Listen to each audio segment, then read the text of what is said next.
All right, welcome to the FloTrack Studios. I'm Ryan Fenton here with Johnny Pace, and joined by our special guest, Jenny Simpson.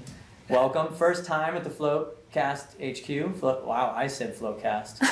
Flo Sports HQ. Yeah, no, it's good to be here. I'm dating it back to your early I know. I was there on day one, and it's fun. It's unbelievable what this place is like. It's really fun to see. Yeah, so for those that do or don't know the Flo history, the first video our company ever put out there in any sport was in running. It was with University of Colorado. Jenny was there, titled Harder Than Mags. Yep. Video about Gold Hill, workout there. Yeah, we did a long run there. So, a very hard long run there. First FloTrack video ever. That was harder than Magnolia Road, right? So yeah. Curious, just this is your first time in the office. We were joking around about obviously this history, but like you were one of the first big athletes we started to follow. Oh, thank you. Yeah. What was your experience like today coming in?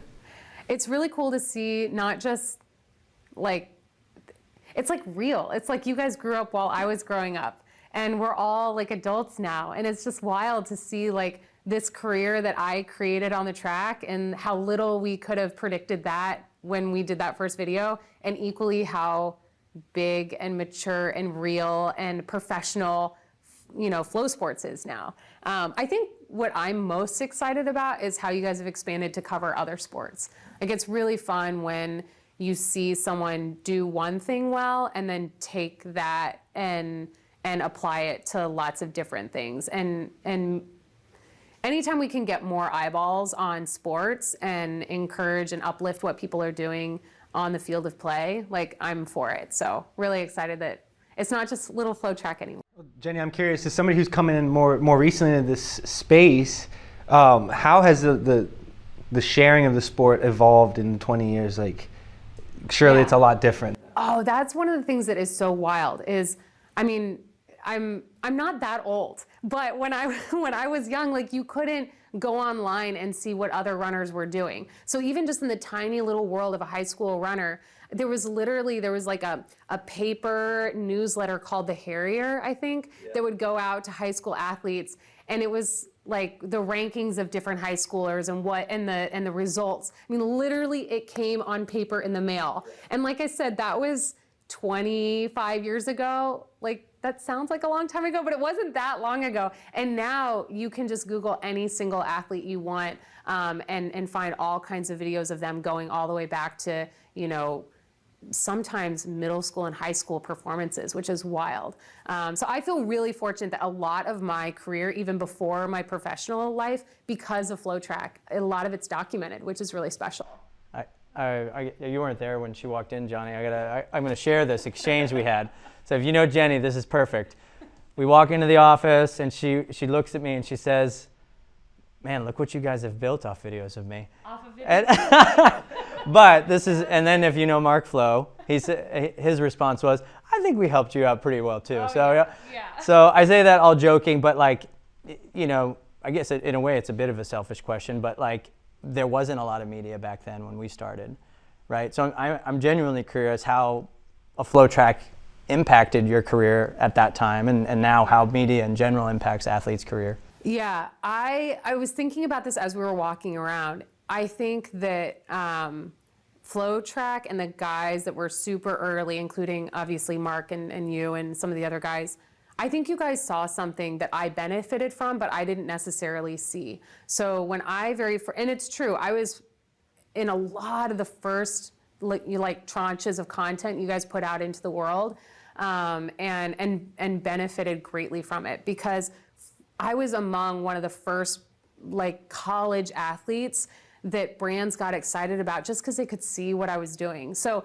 you weren't reading in a newspaper, which sounds so old, but you weren't reading somewhere in black and white that she set a collegiate record at Texas A&M. They could see it. And when you can see and feel the energy in the indoor stadium when you run 4:25 or whatever it is I ran, you get to be part of the people in the stands rooting for the runner and feeling the excitement and the energy when you're not there. And that magic happens so many times now. I think it's easy to forget how special it is because now we just have it all the time. So anyway, it was really special at the time. It really raised my, like, people's awareness of what I was doing. And I think just got people excited about the sport, got people excited about what I was doing. And so when I did then go pro after 4.5 years at the University of Colorado, I had a lot of interest because there was a lot of content out there about me, which was kind of new, and following my career. So that was huge, but I didn't see how valuable that was at the time. And so I went on to a professional career, and for 15 years, I really didn't engage with social media the way that other athletes have. And there's reasons for that. And I look back and I think for a lot of periods of my life, I was able to just focus on running and be the very best I could possibly be, and I benefited from that. But in the meantime, you guys did see like how that content could be consumed and really energize people in sports. And you guys built this incredible company and a huge facility, and employed all these people based on kind of seeing that vision. So I don't know that I would change anything, but I do like acknowledge when I walk around this building, like you guys saw how important this type of video content in sports would be moving forward. And it's fun to see how much it's grown. Yeah, thanks. It's wild. What sort of stuff as a fan do you want to be seeing more of, kind of based on how the trends have evolved and stories that are being told? Like what do you want to see? Yeah, I think there's a lot of talk about people want to see a peek behind the curtain. They kind of want to know what a day in the life is like, or like these other interesting things about people. I think it will always be most popular to show people doing the races, right? I'm not saying this very well, but like the competition is what drives everything. And so being able to watch the races, being able to watch people at their best, it'll always be interesting to see practice, see other things that they're interested in, show an athlete's personality, but it's never going to be more popular than just showing them, when the stadium is full, the lights are on, and the gun goes off, how great can they really be? I think that will always be the golden moments. That's what I want to see. I'm curious, like, you described your experience where when you got into your pro career, you kind of grew your own following, but didn't, you say, engage with it quite as much as other athletes. You're on the other side of it now, right? You're also doing your own content on the road trip and all these things, so you're dabbling in that. I'm curious if you have any like thoughts or recommendations to young athletes out there around how they balance dialing things in to be as most successful as they can be in those competition moments, but also being visible for brands and fans and all that. That's a really good question. I like to think that I have a good perspective because I remember life when there was no social media content, and I have had periods of time where I didn't engage with it, and then times where I've been very engaged in social content. So I have a lot of different kind of eras of and levels of engagement. My number one piece of advice for all people, not just young people, is you have to remember that you get the final say. If it's your account and it's your following, you are entitled to an amount of privacy. You get to decide what the world consumes and what they don't. And you can have a certain rhythm to your social content. And if you decide that you want to take a step back or pull back a little bit or share a little bit more, like, always remember that you're the one that has the hands on those levers. I think a lot of times it's so tempting to give that control over to your audience and say they get to decide what I show based on analytics. Don't give that up, because it's your life. It's your life. And ultimately, the consequences of what you do or don't share doesn't really impact the lives of your followers. It impacts your life. So that's my number one piece of advice. And then number two, and this is like super obvious, but always have fun. People are going to share the energy you put out. And so if you keep things light and happy, even if it's a tough day, if you can find something to be positive about, other people are going to follow that positivity. Yes, what are we, November, December, January, we're in February, almost 4 months, I guess 3.5 months-ish. Into my retirement. Into retirement, yeah. Yep, into the golden years here. We got to talk to you around the retirement and about career and all that stuff, but I'm just curious now, kind of fresh into it, how are you looking ahead, actually? Like, what is the plan? We know you and Jason are on the road trip, and this year's a big road trip year, but kind of beyond beyond this year of like excitement, Yeah. like how do you look at what's ahead? Are you guys kind of riding off and saying, hey, we're just going to chill? We're actually retired, or are there plans, or how do you think about it?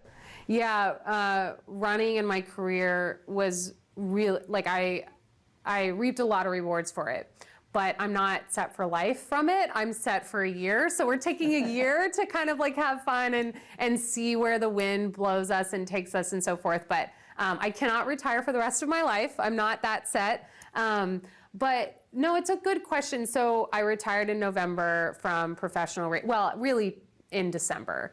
And thank you so much. I had a wonderful partnership with Puma for the last 3 years of my racing career, and they were so supportive, and also like happy for me when I shared with them that I was kind of ready to wind it down. Really supportive. So I finished that up in December, and then since I quote unquote retired, I've done just as much running as ever. I went on the Great World Race, ran 7 marathons on 7 continents in a week. I have done the Disney Dopey Challenge. I ran my first trail ultra ever, which was mind-blowing and amazing. And I'm gonna have to get out and do more trail races, like really seriously. It was a bone-rattling experience. Mountain Mist 50K in Alabama. And I don't know, I know the running world is so big, and I know there's so much going on. And as successful as I was in elite racing, it's like a tiny sliver of running and the culture that's available to a runner. And so I'm just dabbling in everything else. So my husband and I, Jenny and Jason Run USA, we're running all over the United States for a year. We'll talk a little bit more about that in a minute. But we're just running all over the US, trying, ultras, other marathons, trail races, road races. I don't know. We're just having a good time. So it sounds like the goal would be to stay involved in the sport in some capacity as you move through the next years of your life. Yeah, I love running, and I'm lucky that I got to make a living from running for a while, but the truth is what has kept me in running is the relationships I have with people. And so I'm kind of bouncing around the US, re-engaging in some of those relationships that when your life is so rigid being a pro, you don't always get to just cut loose and go see friends. So I'm doing some of that. And I'm also like really re-engaging with a part of it that's just why I love it. The community, kind of being free to just go out and run at whatever pace I want without like being a slave to the watch or to the training log. Really like, I didn't have to find my joy in it. I've always loved running, but really just kind of embracing just the joyful part of it for a while. I don't know how to have a job in running that isn't an elite athlete. And so a little bit of this year is like exploring like what can I do, what future is available to me, and hopefully having some options to choose from at the end of the year. So if there's anyone that has any ideas, let me know. Call me. I do want to ask another kind of perspective question for you, you know, just as like the experiences you have looking at your career and knowing what athletes kind of go through out there. Yeah. You're one of the few that I can think of at your level that represented themselves for a number of years. I think you started with an agent the first few years of your career, but for the majority of it, represented yourself. So that's in negotiations for sponsors and negotiations for meet entry and with meet directors, all these things, which seems like a tough road. Right? A lot more to put on your plate. So, but you and I have talked. It sounds like some of those experiences were like invaluable and the relationships you built. So how do you look at that world of a young athlete coming up and advice you'd give them on how to navigate their career? Things like if you have representation, what do you look for? Should you not have representation? And how to navigate kind of the elements within your career if you are represented, like what to look for? Yeah. I had an agent for the first 5 years of my career, and then I did all of my own business operations after that. And the first thing is women are great business owners. And for me, that looked like just managing my career. But I did a ton of negotiations, a ton of logistics, took care of a lot of people along the way, and women are great at that. And so I would just love to encourage and empower other women. If you think that there's too much to learn or other people have more skills, that's not true. Like, you can absolutely do it.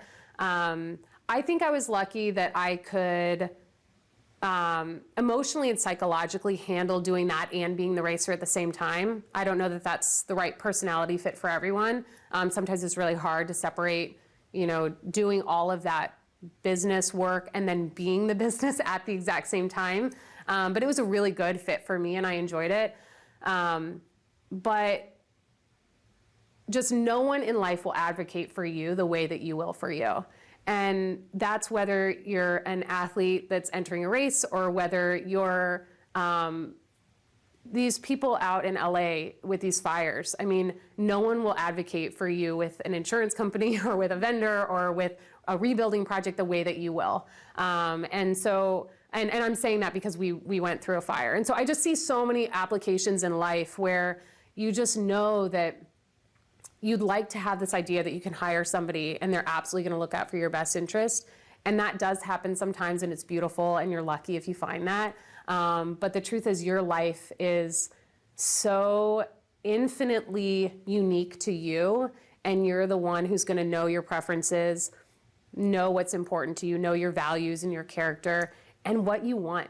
Like, what do you actually want? And what you want over time might change. And maybe that's one of the most valuable lessons I learned as a woman kind of running her own show, is that when you're the one doing the deals and you're the one running the business, what you want and how you go after it can change, and you can be a lot more quick and fluid, and change those things and chase something new kind of on a dime. And that was really valuable to me. So anyway, I don't know that there's like a way to sum all of that up, but it's like when you go out for a race and suddenly you have this huge PR that you didn't know you were capable of. You're capable of more than you think. And that's also true when it comes to the intellectual side of business. Like, you are absolutely capable of more than you think you are.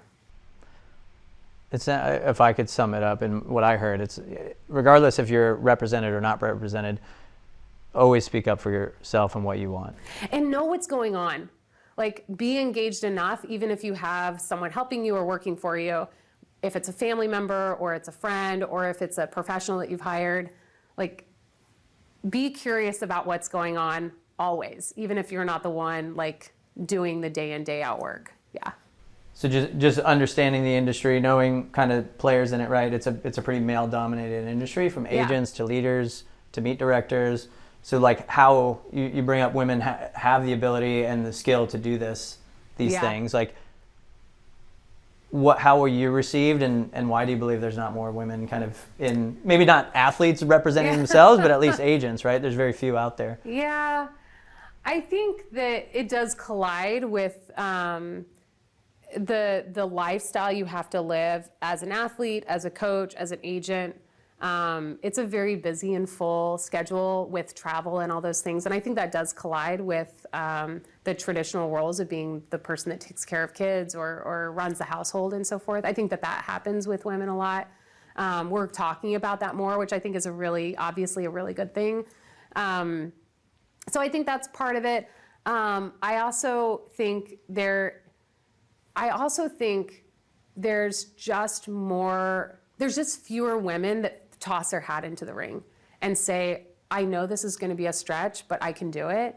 And so it's maybe not even about whether women think they can or can't do it, but they're maybe not the quickest to like jump in and say, hire me for this, I can do it. And so, or by the time they get there, I don't know. I just think that I would love to see more brands and more businesses, instead of waiting for women to step forward and raise their hand, like reaching into the group and saying, you have an enormous talent, we're going to take you out, we're going to show you how to do this, and we absolutely know you can kill it, because women will figure it out. They'll do a great job. Well, we could have you here for many hours talking about many different topics, but I know you're in Texas for a short time. Yeah. We want to hear about the road trip. So for this segment, we appreciate you coming on, chatting with us. Johnny, first time you got to meet Jenny in person? I mean, well, like, actually, let me correct that. I got to have a front row seat to her retirement marathon in New York. Right. I was in the one of two photographers just following you the whole way, and Sure was cool to see that. And I got chills just like when you took the lead. Thank you. I'm sure we could talk about it, but that must have been a cool feeling, right? It was so beautiful and special because, I mean, I was not a great marathoner. I thought I would be, and it didn't turn out quite the way I thought. But to be able to be in the front of the New York City Marathon, even for a little while, I knew this was my last professional competitive race, and I remember getting up to the front and just feeling like I belong here. Like, it just feels so good to be back up in the front and to have a few minutes there, and kind of knowing this was a little bit of my swan song. That was really, really, really special. And it couldn't have happened in a better city in America.